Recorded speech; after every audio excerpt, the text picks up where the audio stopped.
Они это делали, вот наиболее такие жесткие и яркие вещи, без всякой санкции Совета Безопасности ООН. Вот Югославию бомбили.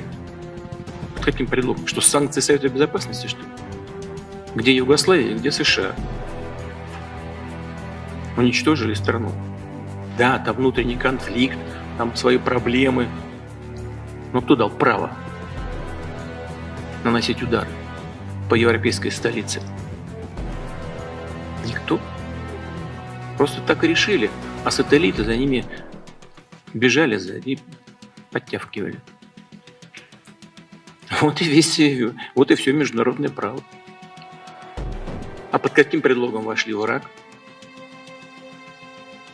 Разработка оружия массового уничтожения в Ираке.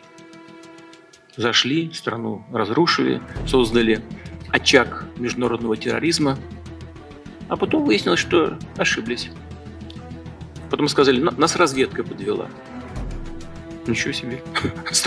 Разрушили страну, разведка подвела. И все. И все объяснение. Оказывается, не было там никакого оружия массового поражения. Никто не готовил. Наоборот, когда-то было все как положено, уничтожили.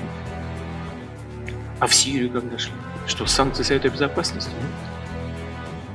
Что хотят, то и делают. Но то, что они сейчас делают на территории Украины, или пытаются делать, или планируют делать, это же не за тысячи километров от нашей национальной границы. Это у порога нашего дома. И они должны понять, что нам просто некуда дальше отступать.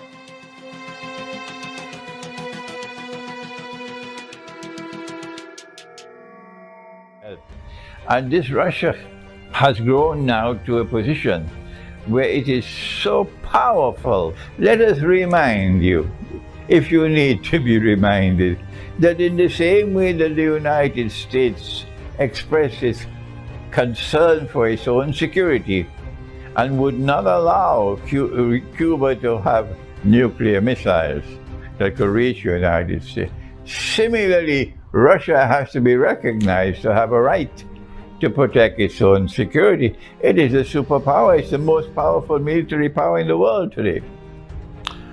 And so that is the moral argument and the political argument.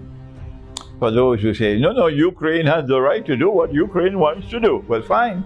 You cross the red line and you see what's going to happen. Russia is not going to back down. This is the first point I want to mention to you. So if these fools with a capital F in NATO decides to continue on this foolish path, they will take mankind to nuclear war, and they're the ones to be blamed for it. The second point I want to make is that Russia is attempting to change its strategic environment in such a way that the grave threat to Russian security can be diminished.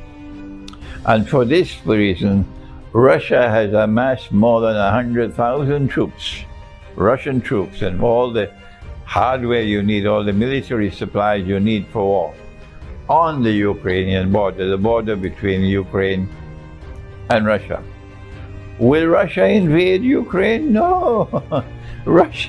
I don't think Russia is so foolish, unless, of course, somebody wants to force a war, and somebody causes the fireworks to start.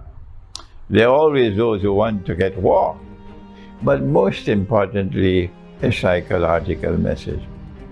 And eventually that message will reach the hearts of the Ukrainian people. You cannot be a Ukraine next door to Russia and adopt this position of hostility and posing a grave, grave, grave danger to Russian security. That is not possible. So you will find eventually, I believe, that this Russian show of force, that's what it is, a show of force, will have the effect of bringing about a change in the strategic environment, particularly in terms of psychological change in the hearts of the Ukrainian people. So you can relax. I don't believe there's going to be a nuclear war in between Russia and Ukraine. But keep watching, because they are provoking war. They're trying to get Russia to launch a war. That's what they want, but Russia is not that stupid. What is very sad, Turkey is in NATO and remaining in NATO.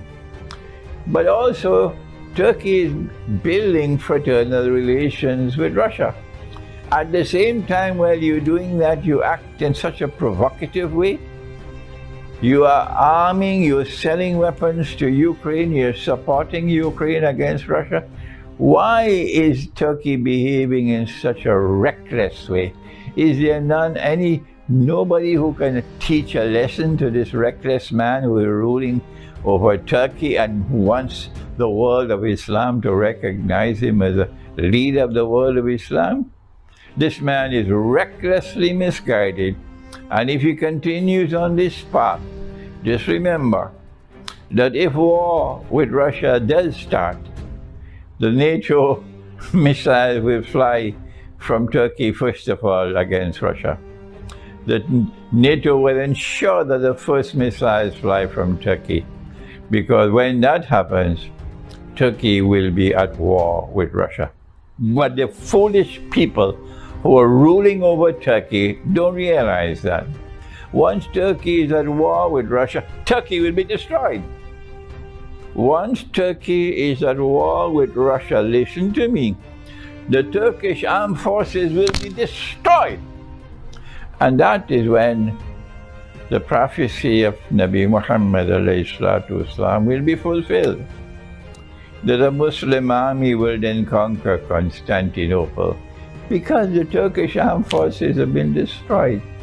And when we conquer Constantinople, our Prophet, Allah's blessings be upon him, praise the army and praise the commander. And so when we conquer Constantinople, inshallah, we will return Hagia Sophia to those to whom it rightfully belongs. And that would be the catalyst which will cement the alliance between the Ummah of Muhammad ﷺ and the Ummah of Nabi Isa ﷺ.